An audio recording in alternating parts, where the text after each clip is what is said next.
اعوذ باللہ من الشیطان الرجیم بسم اللہ الرحمن الرحیم ربی اشرح لی صدری ویسر لی امری واحلل عقدۃ من لسانی یفقہوا قولی۔ ہم دیکھ رہے تھے سیرت نبوی صلی اللہ علیہ وآلہ وسلم، تجلیات نبوت۔ نسب مبارک، آپ صلی اللہ علیہ وسلم کا نسب محمد بن عبداللہ بن عبد المطلب بن ہاشم بن عبد المناف بن قزا بن کلاب بن مرہ بن کعب بن لوئی بن غالب بن فہر بن مالک بن نضر بن کنانہ بن خزیمہ بن مدرکہ بن الیاس بن مضر بن نزار بن معد بن عدنان۔ عدنان پر اتفاق حضرت اسماعیل علیہ السلام کی نسل سے ہیں، لیکن دونوں کے درمیان کتنی پشتیں ہیں اور ان کے نام کیا ہیں، اس بارے میں اختلاف ہے۔ آپ صلی اللہ علیہ وآلہ وسلم کی والدہ کا نام آمنہ تھا اور آپ کے والد وہب بن عبد المناف بن زہرہ بن کلاب تھے۔ یہ وہی کلاب ہیں جو والد کی طرف سے بھی آپ کے نسب نامے میں آتے ہیں۔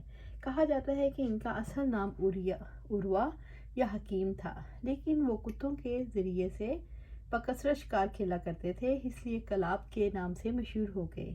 عربی میں کلاب کتوں کو کہتے ہیں۔ قبیلہ، آپ قبیلہ قریش سے تعلق رکھتے تھے جو پورے عرب میں سب سے معزز قبیلہ تھا۔ قریش دراصل فہر بن مالک یا نضر بن کنانہ کا لقب تھا، بعد میں اس کی اولاد اسی نسبت سے مشہور ہو گئی۔ یوں تو اس قبیلے کو ہر دور میں سیادت حاصل رہی، لیکن کسا کو ایک منفرد مقام حاصل ہوا، اس کا نام زید تھا۔ وہ بچپن میں یتیم ہو کر والدہ کے ساتھ ملک شام کے قریب قبیلہ ازرہ میں جا بسا اور وہیں پلا بڑھا، لیکن جو جوان ہو کر مکہ آ گیا اور کچھ ہی دنوں بعد خانہ کعبہ کا متولی بن گیا۔ یہ قبیلہ قریش کا پہلا شخص تھا جو خانہ کعبہ کا متولی ہوا۔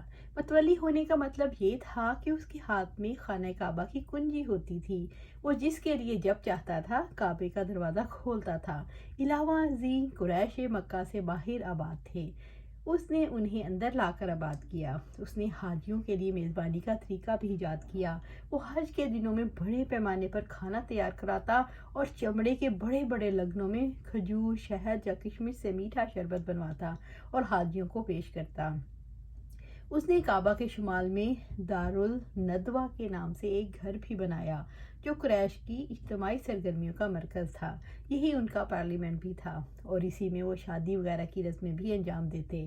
قریش کا جھنڈا اور کمان بھی قصا ہی کے ہاتھ میں تھا، چنانچہ لڑائی کا جھنڈا اس کے سوا کوئی نہیں باندھ سکتا تھا۔ وہ بڑا کریم اور عقل مند تھا۔ قریش اس کی بات بے چون چرا تسلیم کرتے تھے۔ خاندان، آپ صلی اللہ علیہ وآلہ وسلم کا خاندان آپ کے پردادا ہاشم کی نسبت سے ہاشمی کہلاتا تھا۔ ان کو قصہ کے نام میں سے حاجیوں کی میزبانی کا منصب بھی حاصل ہوا، جو ان کے بعد ان کے بھائی مطلب کی طرف منتقل ہو گیا۔ مطلب کے بعد پھر ہاشم کی اولاد کو یہ منصب حاصل ہوا اور اسلام کی آمد تک انہی کے ہاتھ میں رہا۔ ہاشم اپنے زمانے کے سب سے عظیم انسان شمار ہوتے تھے۔ انہیں وادی بطحا کا سردار کہا جاتا تھا۔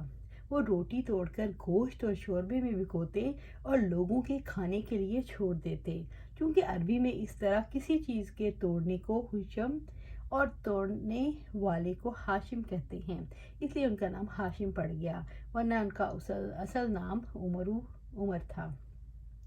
قریش تجارت پیشہ تھے۔ ہاشم نے ان کے لیے جاڑے میں یمن اور گرمی میں شام کا تجارتی سفر منظم کیا اور اس کے لیے دونوں ملکوں کے ذمہ داروں سے ضمانتیں حاصل کیں۔ اس سفر کا ذکر قرآن مجید کی سورۃ قریش میں اللہ تعالیٰ کے ایک بہت بڑے احسان کے طور پر کیا گیا۔ ہاشم ایک بار تجارت کے لیے شام جاتے ہوئے یثرب مدینہ منورہ سے گزرے۔ وہاں بنو عدی بن نجار کی ایک خاتون سلمہ بنت عمر سے شادی کر لی اور کچھ عرصہ ٹھہر کر ملک شام چلے گئے اور وہیں سرزمین فلسطین کے مشہور شہر عزہ میں انتقال کر گئے۔ ان کی روانگی کے عوض سلمہ حاملہ تھیں۔ بعد میں بچہ پیدا ہوا جس کے سر کے بالوں میں سفیدی تھی،